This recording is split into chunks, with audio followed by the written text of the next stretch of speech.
US coast guards की तरफ से रिलीज होने वाली इस वीडियो में एक नार्को सबमरीन को इंटरसेप्ट करते दिखाया गया है। एक मैरीन पेट्रोल एयरक्राफ्ट जब पैसिफिक कोस्ट के पास पेट्रोलिंग कर रहा था, तभी उनको पानी के अंदर एक सबमरीन का अक्स नजर आता है। वो फौरन यूएस कोस्ट गार्ड्स को रिपोर्ट करते हैं और चंद मिनटों में ही 2 बोट्स और एक हेलीकॉप्टर वहां पहुंच जाते हैं। वीडियो में देखा जा सकता है कि कोस्ट गार्ड्स का क्रू सबमरीन के बिल्कुल करीब आ चुका था, लेकिन शायद अंदर मौजूद स्मगलर्स को इसका इल्म नहीं था। आखिर ऑफिसर्स ने जबरदस्ती सबमरीन का लैच खोला और अंदर मौजूद स्मगलर्स को अरेस्ट कर लिया। इस नार्को सबमरीन में 3000 केजी कोकेन मौजूद थी, जो साउथ अमेरिका से यूएसए तक खामोशी से लाई जा रही थी। ये उन 200 नार्को सबमरीन्स में से एक थी जिनको अथॉरिटीज ने 2006 से 2025 तक कैप्चर किया है। पर ये तो सिर्फ वो थी जो पकड़ी गई। यूएसए में हर साल हजारों सबमरीन्स इल्लीगल ड्रग्स पहुंचाती हैं और किसी को कानो कान खबर नहीं पड़ती। नार्को सबमरीन कैसे काम करती हैं, इन्हें पकड़ना मुश्किल क्यों होता है और आखिर इन्हें बनाया कहाँ जाता है। ज़ेम टीवी की वीडियोस में एक बार फिर से खुशामदीद। नाजरीन, ड्रग स्मगलिंग एक ऐसा अमल है जिसकी रोकथाम के लिए हर कंट्री हर दौर में अलग अलग इदारे बनाती आई है और नए नए तरीकों से ड्रग स्मगलर्स को पकड़ने की कोशिश की जाती है। लेकिन इतनी कोशिशों के बाद हम देखते हैं कि यूएसए और यूरोप के कई मुल्कों में अभी तक इसे 100% रोका नहीं जा सका। इसकी सबसे बड़ी वजह यह है कि बड़े बड़े ड्रग कार्टेल्स अपने आप को एंटी ड्रग फोर्सेस से हमेशा 2 कदम आगे रखने की कोशिश करते हैं। शुरुआत से ही South America illegal drug mafia का गढ़ रहा है और इसकी वजह है यहाँ का यूनिक क्लाइमेट, जो कोका प्लांट की पैदावार के लिए सबसे परफेक्ट है। फिल वक्त दुनिया में सबसे ज्यादा कोकेन की पैदावार कोलंबिया में होती है। यूएसए में पकड़ी गई 90% कोकेन का ताल्लुक कोलंबिया से बताया जाता है। इसके बाद आता है पेरू और फिर बोलीविया। ये तीनों साउथ अमेरिकन कंट्रीज हैं और इन्हीं को ही कोकेन इंडस्ट्री का गोल्डन ट्रायंगल या एंडियन ट्रायंगल समझा जाता है। पूरी दुनिया में जितनी भी कोकेन है उसका 99.5% हिस्सा इन 3 मुल्कों में ही प्रोड्यूस होता है। अब साउथ अमेरिका से इन ड्रग्स को सेंट्रल अमेरिका और यूरोप तक लेके जाने के लिए अलग अलग तरीके इस्तेमाल होते रहे हैं। 1960s में जब सख्ती कम होती थी तो लोग अपने लगेज में ही डालकर नॉर्मल पैसेंजर प्लेन्स में इसे सेंट्रल अमेरिका और यूरोप तक लेके जाते थे। फिर सख्ती बढ़ने लगी तो बहरी जहाज़ों का इस्तेमाल शुरू हो गया। पर क्योंकि स्मगलिंग में प्रॉफिट मार्जिन्स बहुत ज्यादा होते हैं, खासकर अगर प्रोडक्ट इल्लीगल हो, तभी ड्रग माफिया ने 1980s के दौरान छोटे सेस्ना जहाज़ों का इस्तेमाल भी किया। इन जहाज़ों को कोलंबिया से उड़ाकर कैरेबियन के छोटे आइलैंड्स जैसा कि नॉर्मैंस या फिर सेंट्रल अमेरिका के जंगलात में बनी सीक्रेट एयर स्ट्रिप्स पर उतारा जाता था। ये वो दौर था जब पाब्लो एस्कोबार का मेडेयिन कार्टेल दुनिया की 80% कोकेन मार्केट को कंट्रोल करता था। कार्लोस लेदर जैसे शातिर पार्टनर्स ने नॉर्मैंस के जैसे आइलैंड्स को स्मगलिंग हब बना दिया था, जहां ये छोटे जहाज लैंड करते थे। पर आहिस्ता आहिस्ता रेडार सिस्टम्स के बेहतर हो जाने की वजह से लॉ इन्फोर्समेंट अथॉरिटीज ने इन छोटे जहाज़ों को भी पकड़ना शुरू कर दिया। फिर कार्टेल्स ने इस्तेमाल शुरू किया स्पीड बोट्स का। ये आम स्पीड बोट्स नहीं बल्कि स्पेशली मॉडिफाइड इंजन के साथ बनाई जाती थी। ड्रग्स से भरी इन बोट्स को भगाकर कैरेबियन आइलैंड्स तक पहुंचाया जाता था। जब तक कोस्ट गार्ड्स की नजर उन पर पड़ती, ये बोट्स अपना काम करके वापस चली जाती थी। पर कैरेबियन और पैसिफिक कोस्ट पर यूएसए और उसके अलाइज ने समंदरी पेट्रोलिंग बढ़ा दी और एडवांस्ड रेडार सिस्टम लगा दिए, जिससे इन मॉडिफाइड स्पीड बोट्स को भी ट्रैक करना आसान हो गया। 1990s तक बड़े बड़े ड्रग लॉर्ड्स का यूएसए तक हवाई और समंदरी रास्ता बंद हो चुका था और इसी दबाव ने इंजीनियरिंग इनोवेशन को जन्म दिया। उस वक्त उनको जरूरत पेश आई एक ऐसी टेक्नोलॉजी की जो रेडार्स को भी धोखा दे सके, मैरीन पेट्रोल्स की नजर से भी ओझल हो सके और सबसे बढ़कर उसमें ज्यादा से ज्यादा ड्रग्स भी ट्रांसपोर्ट की जा सके। कार्टेल्स ने इंजीनियरिंग का इस्तेमाल करते हुए अब सबमरीन्स बनाने का फैसला किया। ऐसी सबमरीन्स जो बनी थी फाइबर ग्लास की, जिसकी वजह से रेडार उनके सिग्नेचर को फिल्टर कर देता है। जहां बोट्स में लिमिटेड कैपेसिटी होती थी, वहीं इन सबमरीन्स में 5 से 10 टन तक ड्रग्स ट्रांसपोर्ट की जाती थी। ये सबमरीन, जिनको नार्को सबमरीन कहा जाता है, इतनी कामयाब हुई कि कई सालों तक एंटी नारकोटिक्स पुलिस को पता ही नहीं चला कि सेंट्रल अमेरिका में ड्रग्स किस रास्ते से लाई जा रही हैं। 1990 से शुरू होने वाले इस ट्रेंड का भांडा तब फूटा जब करीब 16 सालों के बाद 2006 में पहली नार्को सबमरीन पकड़ी गई।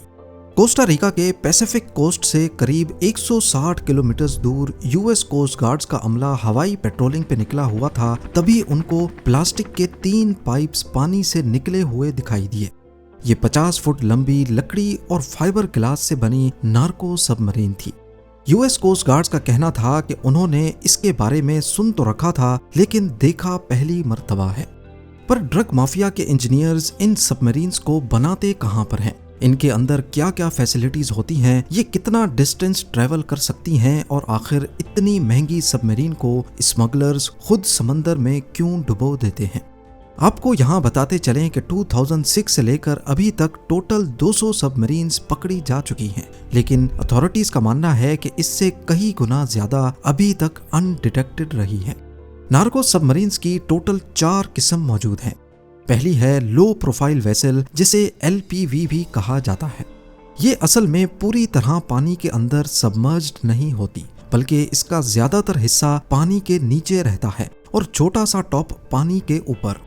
ये लगभग 14 मीटर्स लंबी होती है और इसका रंग समंदर से मिलता जुलता होता है, जो इसे एंटी डिटेक्शन भी बनाता है।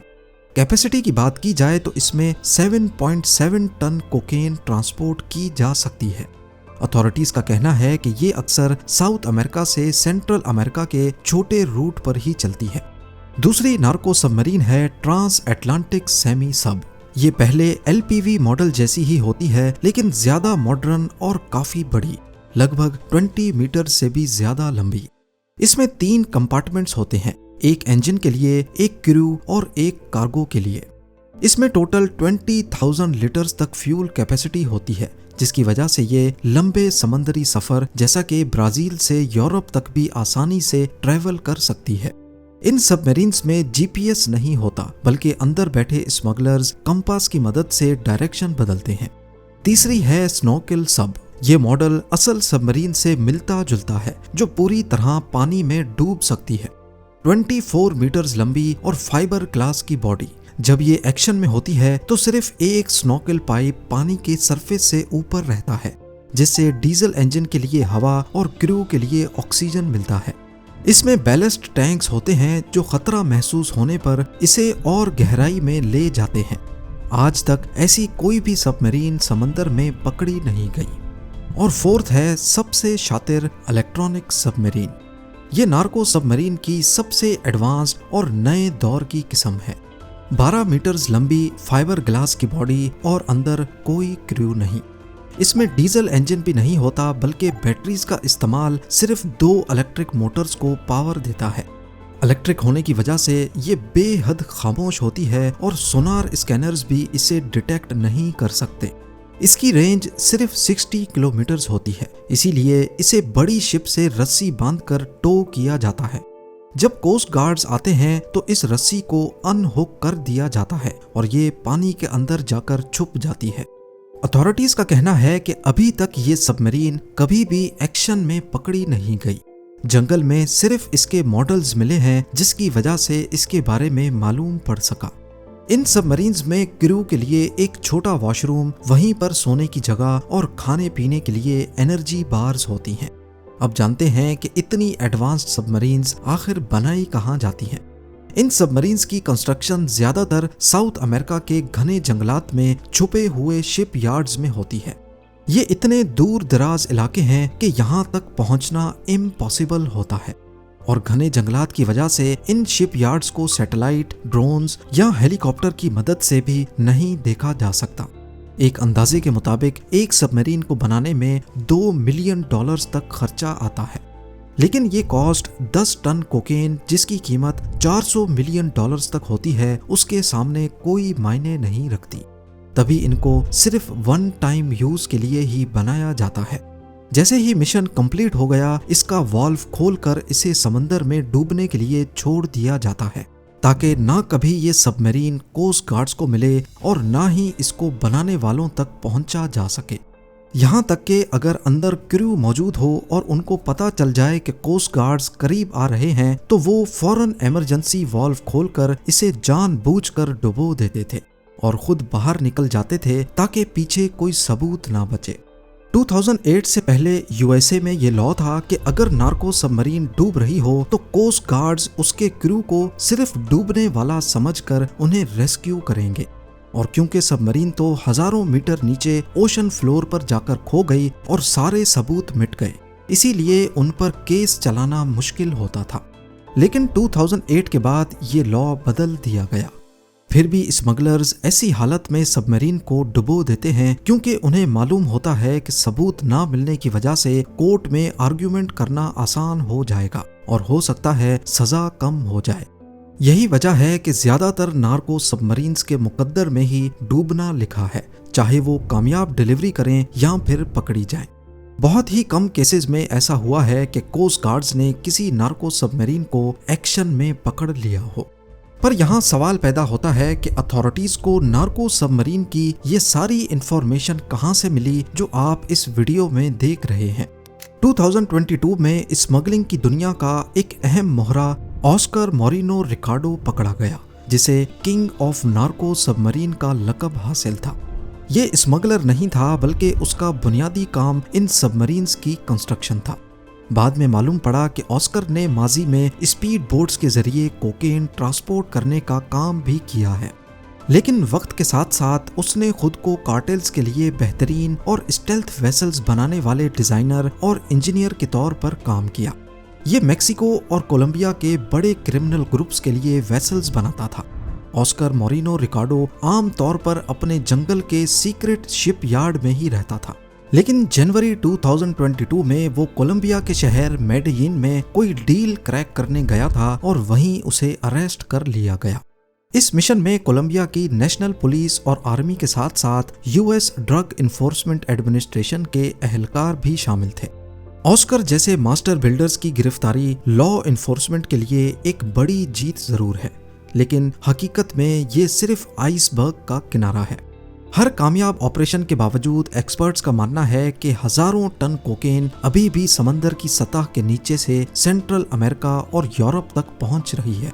जहां पुरानी सबमरीन्स को समंदर की गहराइयों में डुबाकर सबूत मिटा दिया जाता है, वहीं इस वक्त भी कोलंबिया के घने जंगलात में कोई नया जीनियस इलेक्ट्रिक, साउंडलेस और अनमैन्ड ड्रोन सबमरीन्स पर काम कर रहा होगा। बात सिर्फ इतनी है कि जब तक इन ड्रग्स की डिमांड मौजूद है, बड़े बड़े कार्टेल्स का अरबों डॉलर का कारोबार अलग अलग रूप धारता रहेगा। इस बारे में आपका क्या ख्याल है, मुझे कमेंट सेक्शन में ज़रूर बताइएगा। उम्मीद है जेम टीवी की ये वीडियो भी आप लोग भरपूर लाइक और शेयर करेंगे। मिलते हैं अगली शानदार वीडियो में।